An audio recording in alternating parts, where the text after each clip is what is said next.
Today, I want you to pay close attention because I am going to tell you a story that goes beyond our everyday lives. A story that will make you realize how small and priceless you are. Our hero Michael is about to have a life-altering spiritual encounter, and I'll take you there with me. What it means to have a soul and the impact of our actions on those around us are both covered in his teachings. To ensure that you don't miss any of the upcoming videos, please subscribe to the channel and turn on notifications before we begin. Listen to it joyfully.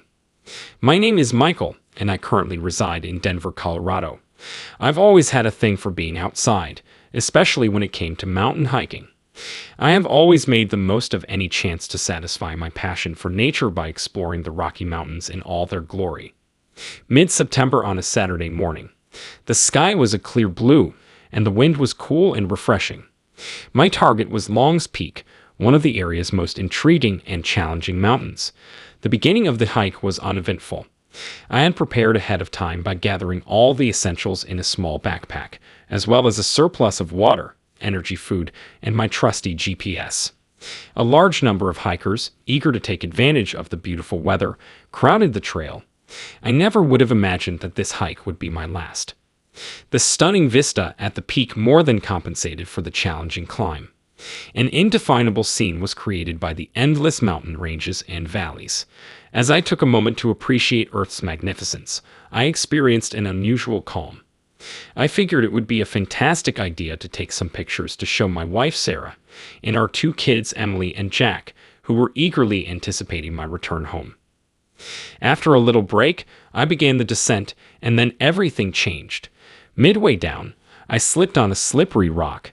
Attempting to cling to anything was futile.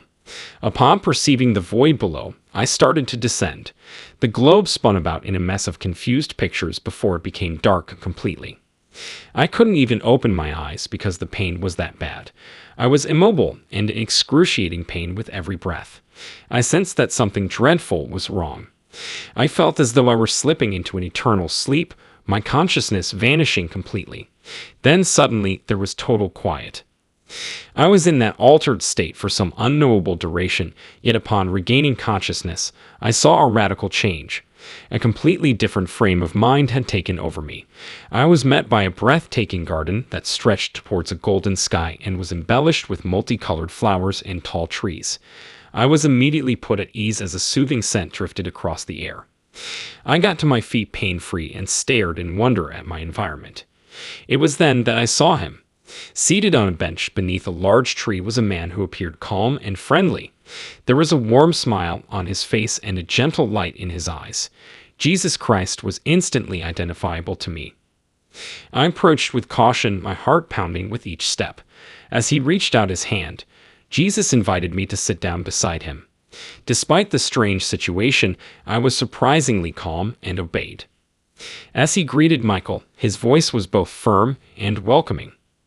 As I muttered a word or two, Jesus, I still couldn't make sense of what was happening. "Yes, it's me," he said with a wink of an eye. "There is a reason you are here, Michael. You ought to know a lot." I tried to focus, but I couldn't help but ask too many questions. "Am I dead?" I asked with a strained voice. "Yes," Jesus responded without displaying any indications of melancholy. "Leaving this planet is just the beginning of your journey." Well, that's only the tip of the iceberg. I was feeling a wide range of emotions. I thought about all three of my siblings, Sarah, Emily, and Jack. How about those people?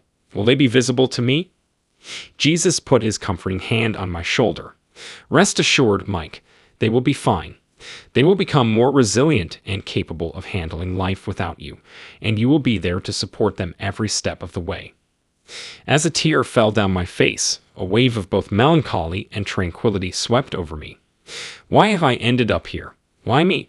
I wanted to understand everything, so I asked.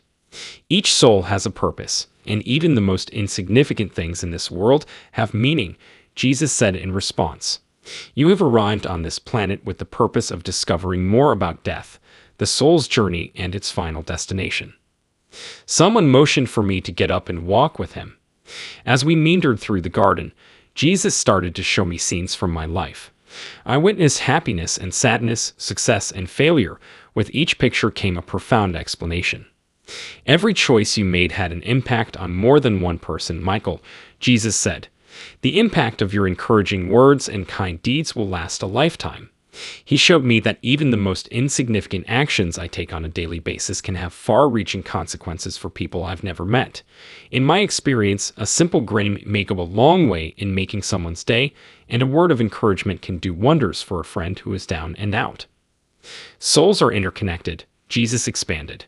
It is important for one's own well-being to do nice things for other people. One needs love and compassion to understand the value of souls. In addition, he was quick to point out my mistakes and shortcomings, yet his expressionless eyes conveyed understanding and empathy. Look, Michael, it's okay. We all make mistakes. The important thing is to learn from your mistakes because that is just part of being human. With each step we took, my understanding of myself and my place in the universe expanded. You have my deepest gratitude for providing me with the opportunity to reflect and grow. On our way to the cross, Jesus stopped and turned to look at me. Michael, now that you have seen all this, what do you think you have learned? Prior to replying, I pondered the matter briefly. I have come to appreciate every moment of life for what it is. A gift. A light bulb went out for me when I realized the importance of loving and being kind and how our actions may impact the lives of people around us. Jesus nodded subtly in agreement. Fantastic, but you are far from done yet. Plenty is still out there. Jesus took me to a small lake in the garden whose water was as clear as glass. A serene scene unfolded as the surface reflected the sun-kissed sky and surrounding mountains. Jesus invited me to look into the water while we sat on the beach. He went on to say that the river mirrored people's souls. Look closely, and you will see your true essence. Looking down at the lake below, I leaned forward. At first glance, my reflection was the only thing I could make out. Things began to change, though, not long after. It felt like a movie was depicting my entire life. In every single event, decision, and emotion, there was an unprecedented clarity. What is inside every person is a light, Jesus remarked. It is that light that unites us all, the holy substance of pure love. When we allow our true selves to be seen, we may live in harmony with our purpose. My light would either grow or shrink while I watched, depending on my actions. When people were kind and generous, it gleamed. When they were nasty and self-centered, it faded. The impact of that photo was so great that it changed my life. Your task, Michael, is to carry this awareness with you, the Lord said. Every day is an opportunity to let your light shine and to help others find theirs. I was beginning to feel a new sense of determination.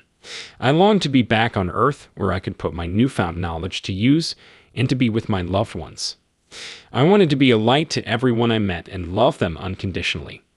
Are you ready to go back? Jesus asked with a smile that revealed his compassion and intelligence.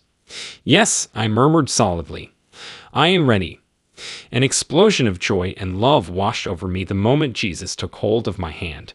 As I grounded myself back on earth, the tranquility and wisdom I had acquired in the garden seemed to envelop me.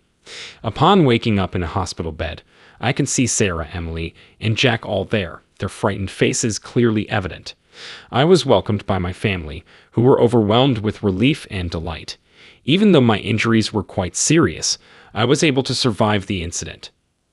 On the inside, though, something had altered forever. Both my outlook on life and my sense of purpose had changed. That was the moment I decided to live my life with love and purpose no matter what. My every word, gesture, and contact was shaped by the wisdom I had gained. I want to serve as an example to those around me by sharing my story and the wisdom I had gained. The meaning of souls, which our human intellect cannot fully comprehend, can only be experienced and lived through love and compassion. We are all part of the same web, and if we join forces, we can create something truly magnificent. Ever since then, I've had this nagging feeling that I was never actually on my own. The love and wisdom shared with me at that pivotal meeting guided my inner light to shine. Every day, I tried to honor that light by maintaining an open mind and a positive outlook. I hope you have found inspiration in this story just as much as I have. A vivid reminder of this is Michael's narrative, which shows that every action we do has the ability to affect the world in some manner.